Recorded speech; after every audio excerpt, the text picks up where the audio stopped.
Puji Tuhan buat kasihnya Tuhan yang begitu luar biasa kepada kita semua, saudaraku. Saudaraku yang kasih dalam nama Yesus, saya akan membacakan satu ayat dari pembacaan Alkitab kita yang sudah lewat, saudaraku, dalam Markus 14 ayat 34, 35 sampai 37. Markus 14 ayat 34. Hatiku, lalu katanya kepada mereka, hatiku sangat sedih, seperti mau mati rasanya. Tinggallah di sini dan berjaga-jagalah. Ia maju sedikit, merebahkan diri ke tanah dan berdoa, supaya sekiranya mungkin saat itu lalu daripadanya. Katanya, ya Aba, ya Bapa, tidak ada yang mustahil bagimu. Ambillah cawan ini daripadaku, tetapi janganlah apa yang aku kehendaki, melainkan apa yang engkau kehendaki. Setelah itu ia datang kembali dan mendapati ketiganya sedang tidur. Dan ia berkata kepada Petrus, Simon, sedang tidurkah engkau? Tidakkah engkau sanggup berjaga-jaga 1 jam?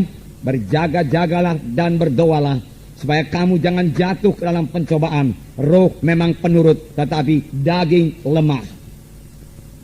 Sekali lagi dalam ayat 37. Setelah itu ia datang kembali dan mendapati ketiganya sedang tidur. Dan ia berkata kepada Petrus, Simon, sedang tidurkah engkau? Tidakkah engkau sanggup berjaga-jaga 1 jam? Berjaga-jagalah dan berdoalah, supaya kamu jangan jatuh ke dalam pencobaan. Roh memang penurut, tetapi daging lemah. Tuhan Yesus sendiri mengatakannya kepada murid-murid, tidak sanggupkah kamu berjaga-jaga 1 jam dengan aku? Karena banyak pencobaan, saudaraku. Saya yakin, saudaraku, 1 jam adalah waktu minimum bagi setiap anak-anak Tuhan yang mau menang dalam hidup rohaninya. 1 jam merupakan waktu minimum untuk berdoa tiap-tiap hari, saudaraku. Dengan berdoa 1 jam per hari kita akan disegarkan. Dengan berdoa 1 jam per hari kita akan menang atas dosa. Dengan berdoa 1 jam per hari kita menang atas setan dan iblis. Karena pada waktu berdoa itulah kita dikuatkan, saudaraku. Dan dengan berdoa 1 jam pertumbuhan rohani kita akan baik. Dan kita bisa sampai kepada kehendak Tuhan, saudaraku. Saya sangat bersyukur kepada Tuhan.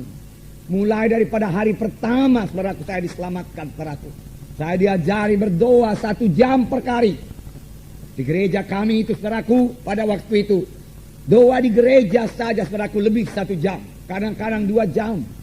Dan sudah itu kami disuruh lagi di rumah berdoa minimum 1 jam per hari. Karena katanya kalau tidak berdoa 1 jam per hari, setan akan mengalahkan engkau. Karena takutnya pula saya kepada setan, saudaraku, dan pada waktu itu belum begitu mengerti mengenai mengusir setan. Dalam nama Yesus, saya pun, saudaraku, berpala-pala sekali untuk bisa berdoa 1 jam per hari. Dan kerap kali, saudaraku, saya berhasil, saudaraku, berdoa 1 jam per hari. Dan sekarang itu sudah menjadi satu kebiasaan dan membawa berkat, saudaraku, untuk berdoa 1 jam per hari.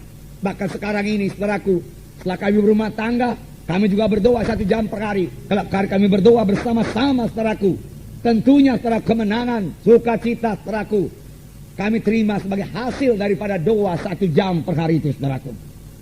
Tuhan Yesus, seperti kita baca tadi, mengatakan hal ini di Taman Getsemani. Tidak sanggupkah kamu berdoa 1 jam dan berjaga-jaga dengan aku? Berjaga-jaga dan berdoalah, supaya kamu jangan jatuh ke dalam pencobaan. Tubuh memang lemah, tapi roh itu yang kuat, dia katakan, saudaraku. Saudaraku yang kasih dalam nama Yesus, pada waktu Tuhan mengatakan demikian ini, dia memang dalam pergumulan yang amat sangat. Pada waktu itu Tuhan Yesus, saudaraku, diserang oleh semua kekuatan iblis. Semua kekuatan neraka, saudaraku, dipusatkan kepada Yesus untuk mengalahkan Tuhan Yesus. Karena pada waktu itulah Tuhan Yesus, saudaraku, mengambil keputusan untuk menanggung dosa manusia ini.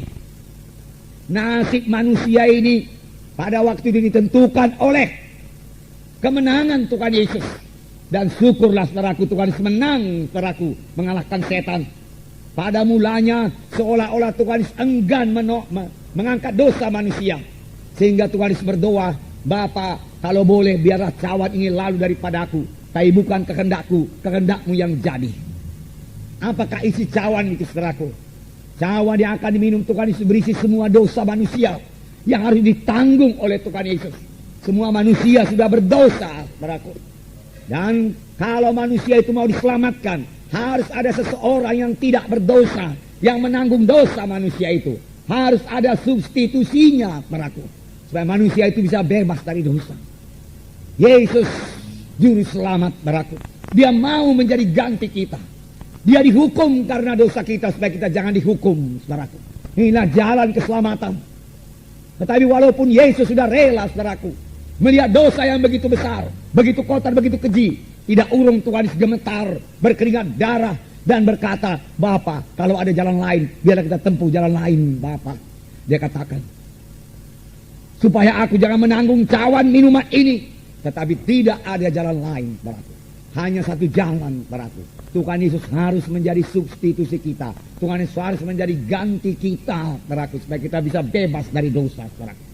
Dan Tuhan Yesus akhirnya mengambil cawan minuman itu dan meminumnya, saudaraku, sampai kepada teguk yang terakhir. Mulai saat itu tangan manusia berdosa bisa sampai dan menangkap Tuhan Yesus.